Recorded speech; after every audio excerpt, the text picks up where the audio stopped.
पञ्चाशत्पीठरूपिणी पञ्चाशत्पीठरूपिणी मां पाहि श्रीराजराजेश्वरी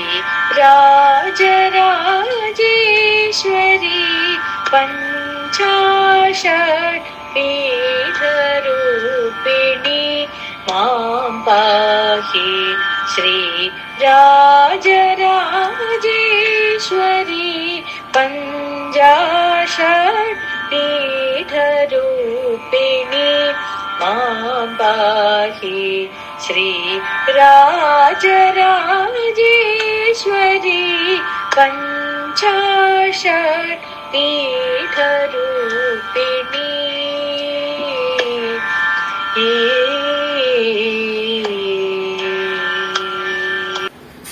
ഇത് കണ്ണൂർ കുഞ്ഞിമംഗലം ശ്രീ വീരചാമുണ്ടേശ്വരി ക്ഷേത്രം.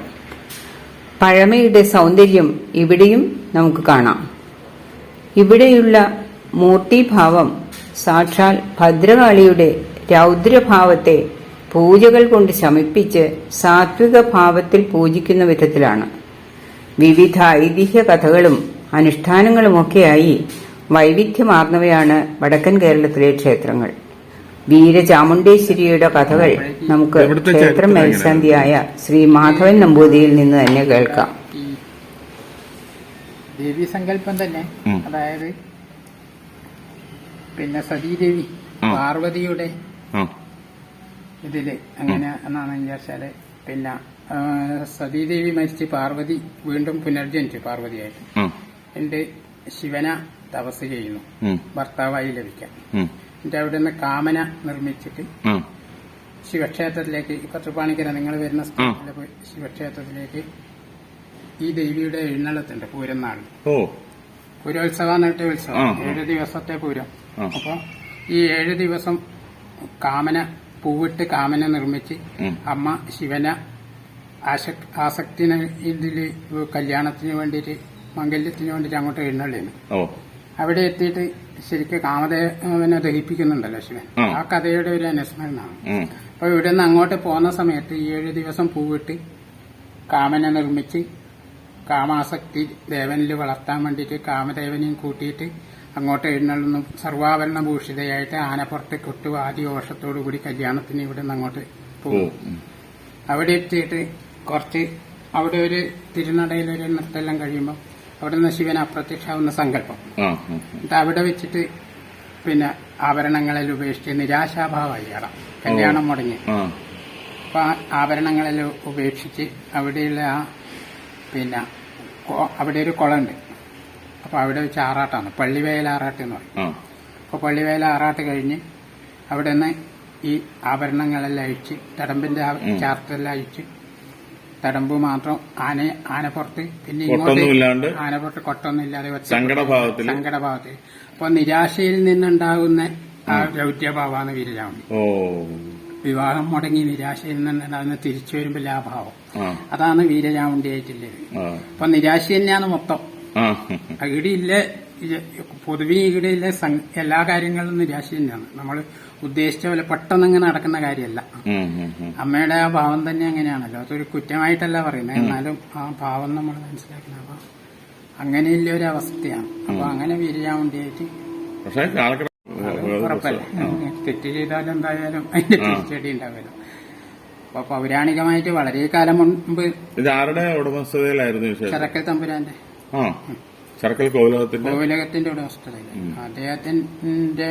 പിന്നെ ഇപ്പോഴും ചെറുക്കൽ കൂലോത്ത് പെൺകുട്ടികൾ ഉണ്ടായി കഴിഞ്ഞാൽ അവർക്ക് പേര് വിളിക്കുന്നത് വരെ മൂത്ത കുട്ടിക്ക് അന്നപൂർണ്ണാന്നും രണ്ടാമത്തെ കുട്ടിക്ക് വീരചാമുണ്ഡി എന്നില്ല ഇത് ചാമുണ്ടാന്നുമാണ് പേര് വിളിക്കൽ എന്നൊക്കെ പറയുന്നത് കേൾക്കുന്നത്. ഇവിടെ വീരഭദ്രന്റെ ഉപപ്രതിഷ്ഠ വേറെ ഉപപ്രതിഷ്ഠ ഇല്ലില്ല. ഇത് പിന്നെ കിഴക്കോട്ട് തിരിഞ്ഞിരിക്കുന്ന ഭദ്രകാളി ക്ഷേത്രം ആയതുകൊണ്ട് പൗരാണികമായിട്ട് വളരെ കാലം മുമ്പ് എന്നാണ് വിചാരിച്ചു കഴിഞ്ഞാൽ പ്രാരന്മാര് എന്ന് പറയുന്നത്, അതായത് ശാക്തേയ പൂജ ചെയ്തവരെ ഇവിടെ പൂജ ഉണ്ടായത് എന്നാണ് സങ്കല്പം. അപ്പൊ പിന്നെ ഇത് നാട്ടില് കിഴക്കോട്ട് തിരിഞ്ഞിരിക്കുന്ന കാളിക്ക് ശാക്തേയ പൂജയും കൂടി ആവുമ്പം രൗദ്രഭാവം, സ്ത്രീകൾക്ക് വിഷമങ്ങൾ, ഇതൊക്കെ കാണാൻ തുടങ്ങി. സ്ത്രീകളുടെ ഭാവത്തിൽ തന്നെ വ്യത്യാസം വരാൻ തുടങ്ങിയപ്പോൾ സാത്വിക പൂജയാക്കാൻ വേണ്ടിയിട്ട് ബ്രാഹ്മണരെ കൊണ്ടുവന്നു. അപ്പോ മുമ്പിൽ തന്നെ ശക്തിയായ വീരഭദ്രനെയും പ്രതിഷ്ഠിച്ചു. ശാന്തത വരുത്താൻ വേണ്ടിയിട്ട് മുമ്പിൽ കുളം, ഇതൊക്കെ അതിന്റെ ലക്ഷണമാണ്. ഇങ്ങനെയൊക്കെ ആക്കിയെന്നാണ് ഇത്തെ സങ്കല്പം പറയുന്നത്. വേറെ ആരും ഇല്ല ഇപ്പൊ ഉപദേവതകളായിട്ട്? ഇല്ല, വേറെ ആരുമില്ല. വീരഭദ്രനും ഭദ്രകാളിയും മാത്രമേ. അപ്പൊ ഇപ്പം സാധാരണ ഭദ്രകാളി ക്ഷേത്രങ്ങളിൽ ഒന്നെങ്കിൽ വടക്കോട്ടായിരിക്കും ശക്തി പൂജ നടക്കുന്നെങ്കിൽ, അല്ലെങ്കിൽ പടിഞ്ഞാറോട്ട്. മാളായിക്കാവിൽ ഇപ്പൊ പടിഞ്ഞാറോട്ട്. ഇങ്ങനെയല്ലാന്ന് കാണുന്നത്. ഇവിടെ കിഴക്കോട്ടായതുകൊണ്ടാണ് സാത്വിക ഭാവത്തിലേക്ക് കൊണ്ടുവന്നു. ബ്രാഹ്മണരെ പൂജയാക്കിയിട്ട് സാത്വികമാണല്ലോ ബ്രാഹ്മണരുടെ. പണ്ട് ടിപ്പുവിന്റെ പടയോട്ട കാലത്തൊക്കെ ഈ ക്ഷേത്രങ്ങൾ കുറെ നശിക്കപ്പെട്ടിട്ടുണ്ട്. അതെ. അപ്പൊ അങ്ങനെയുള്ള ഇല്ല, അങ്ങനെ ഒരു ഇതൊന്നും ഇവിടെ കിട്ടി. കാരണം ഇവിടെ ഒന്നാമതെന്ന് പറഞ്ഞാൽ കൂലം വകയാണല്ലോ. ചെറുക്കൽ കൂലം വക രാജാവിന്റെ അധീനതയിൽ തന്നെ. അപ്പൊ രാജാവ് ഈ ഉത്സവ സമയത്തോ അല്ലെങ്കിൽ അല്ലാതിരിക്കുന്ന സമയത്തോ ഒക്കെ ഇവിടെയായിട്ട് പോക്ക്. അവർക്ക് പിന്നെ വേറെ ഒരു ഇതെന്ന് പറഞ്ഞു കഴിഞ്ഞാല് അവര് പൗരാണികമായിട്ട് പറയുന്നത് ഇപ്പോഴും വരാറുണ്ട്. മറ്റേന്ന് പറഞ്ഞു കഴിഞ്ഞാല് രാജാവ് നേരിട്ട് വരാറില്ല എന്നൊക്കെയാണ് പറയുന്നത്. തമ്പുരാൻ നേരിട്ട് വന്നു കഴിഞ്ഞാല് പിതൃഭാവാന്ന് അങ്ങനെയുള്ള ഒരു സങ്കല്പത്തില് അവര് മുമ്പൊക്കെന്ന് പറഞ്ഞു കഴിഞ്ഞാല് നട തുറന്ന സമയത്ത് വരവ് കുറവായിരുന്നു. പക്ഷെ ഇപ്പൊ അവിടെ ഈ കോലം കെട്ടി ആടിക്കുന്ന സമയത്ത് അവരൊക്കെ ഈ ഇങ്ങനെയില്ല ഇതൊക്കെ കെട്ടി ഇവരുടെ ഇതാണ് വിരിയാവുണ്ടിന്ന് കേട്ടിട്ട് ആടുന്നത്, നിങ്ങൾ എന്തേ കാണാൻ വരാത്തെന്നൊക്കെ ചോദിക്കുന്നുണ്ട്. അവരിപ്പോഴും വരാൻ തുടങ്ങിയിട്ടുണ്ട്. പിന്നെ അവര് ഇവിടുത്തെ മാനേജേഴ്സാണെല്ലാം ഉണ്ടായിരുന്നു. അങ്ങനെയൊക്കെ. ഇത് മലബാർ ദേവസ്വം ബോർഡിന്റെ? അതെ, മലബാർ ദേവസ്വം ബോർഡിന്റെ കീഴിൽ ഇപ്പം ചിറക്കൽക്കൂലം ദേവസ്വം തന്നെയുണ്ടല്ലോ, ഓഫീസുണ്ട്. അവിടെ അതിൽപ്പെടുന്നതായിട്ടാണ്. ഉത്സവത്തിന്റെ കാലം മീനമാസത്തിലെ പൂരം. മീനമാസത്തിൽ അപ്പൊ മകീരം മുതൽ പൂരം വരെ. അപ്പൊ മീനമാസത്തിലെ പൂരം എന്ന് പറയുമ്പോൾ തീർച്ചയായിട്ടും ഭഗവതി അത്ര ആ ഒരു താമസ സ്വഭാവം, ഇതൊരു താമസിച്ചാണ് ഇത് ചെയ്യണമെങ്കിലും അതെ, രൗദ്രഭാവം തന്നെ. കാരണം സാത്വികതയിൽ പൂജിക്കുന്നത് കൊണ്ടായിരിക്കാം സാവധാനത്തിൽ. താമസ സ്വഭാവം എന്ന് പറഞ്ഞാൽ രൗദ്രം തന്നെയാണ്. സാത്വികൻ, രാജസം, താമസം. അപ്പോ ഇങ്ങനെയൊക്കെയാണ് ഐതിഹ്യങ്ങൾ പറയപ്പെടുന്നത്. അപ്പോ ഇത് മുമ്പ് പിന്നെ ഇവിടെ കരിമാരത്തിലത്തെ തന്ത്രമാണ്. എന്റെ പേര് മാധവൻ നമ്പൂരി, കല്ലമ്പള്ളിയില്. ഇവിടെ ഏഴോട് സ്ഥലം. ഈ തിരുവനന്തപുരമൊക്കെ വളരെ നന്ന ചെറുപ്പത്തിൽ ഈ ഒരു പൂജാവിദ്യകളും ഇല്ല. ഞാൻ പിന്നെ ഒരു നിയോഗം പോലെ ഇവിടെ എത്തിയാണ്. അതായത് മലയാളപ്പുഴ പത്തനംതിട്ട ഒരു ശതകോടി അർച്ചന ഉണ്ടായിരുന്നു. അപ്പൊ അവിടെ പിന്നെ ഈ 2 മാസം ശതകോടി അർച്ചനക്ക് ഒരു പോലും കട്ടാക്കാതെ കണ്ടിരുന്ന് ജപിച്ച ഒരു വ്യക്തിയാണ്. അപ്പൊ നമുക്ക് ഈ ദേവിയോട് എന്റെ ഇല്ലത്തും അമ്മയുടെ ഒരു ഇതുണ്ട്. പിന്നെ ഉപാസന, ചൊവ്വയുടെ ഉപാസന. അപ്പൊ അവിടെ ജപിച്ചു കഴിഞ്ഞ അവിടുന്ന് ഇവിടെ വന്ന് 1 മാസം കഴിയുന്നതിന് പെട്ട് എന്നെ അമ്മ ഇവിടത്തേക്ക് വിളിച്ചു. അങ്ങനെ ഒരു നിയോഗം പോലെയാണ് വന്നത്. ഇപ്പൊ 22 വർഷത്തോളമായി ഞാൻ. അപ്പൊ പിന്നെ അത് മാത്രമല്ല, പൗരാണികമായിട്ട് ഒരു മുത്തശ്ശൻ നമ്മളുടെ തറവാട്ടിൽ നിന്ന് ഇവിടെ വന്ന് പൂജ കഴിച്ചിരുന്നു. അന്ന് അദ്ദേഹത്തിന് ആരോ എന്തൊക്കെയോ പറഞ്ഞ് അദ്ദേഹത്തിന് മാനസിക വിഷമായിട്ട് ഇവിടുന്ന് പോകേണ്ടി വന്നു. അപ്പോ ദേവി കൂടെ പോയി എന്ന് പറഞ്ഞിട്ട് അവിടെ ഒരു പ്രതിഷ്ഠയൊക്കെ ഉണ്ട് നമ്മളെ ഇല്ലത്തന്നെ. അങ്ങനെ സമ്പ്രദായമൊക്കെ ഉണ്ടായി. അപ്പൊ ഇങ്ങനെയൊക്കെയാണ് ചരിത്രം. ഇപ്പോഴൊന്നും ഞാൻ ഇറങ്ങാം. പഞ്ചദശാക്ഷരി പാണ്ഡ്യകുമാരി, പഞ്ചദശാക്ഷരി പാണ്ഡ്യകുമാരി, പഞ്ചദശാക്ഷരി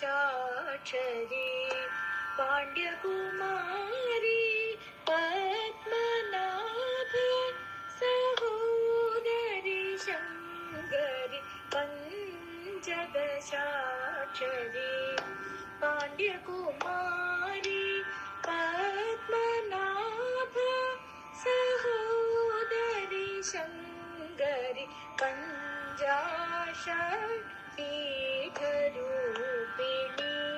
മാം പാഹി ശ്രീ രാജരാജേശ്വരി, പഞ്ചാശീഘരൂപിണി.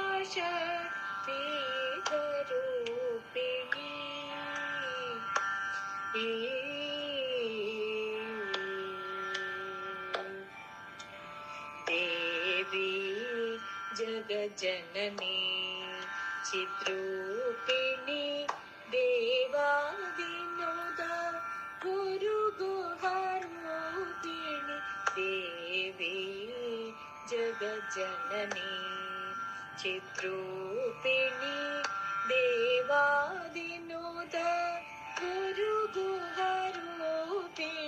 देशकाल प्रवर्तिनी महादेव मनोलासिनी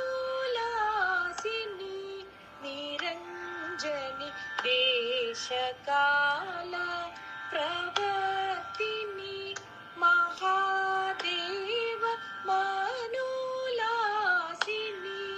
निरञ्जनी देवरागमुनि शापविमोचिनी देवरागमुनि शापविमोचिनी देवगान्धार रागपोषिणी देवरागमुनि शापविमोचिनी देवगान्धार रागपोषिणी भावरागताल विश्वासिनी भक्तजन प्रिय वरप्रदायिनी भावरागताल विश्वासिनी भक्तजन प्रिय वरप्रदायिनी पञ्चाशत् पीठरूपिणी मां पाहि श्री राजराजेश्वरी पञ्चाशत् पीठ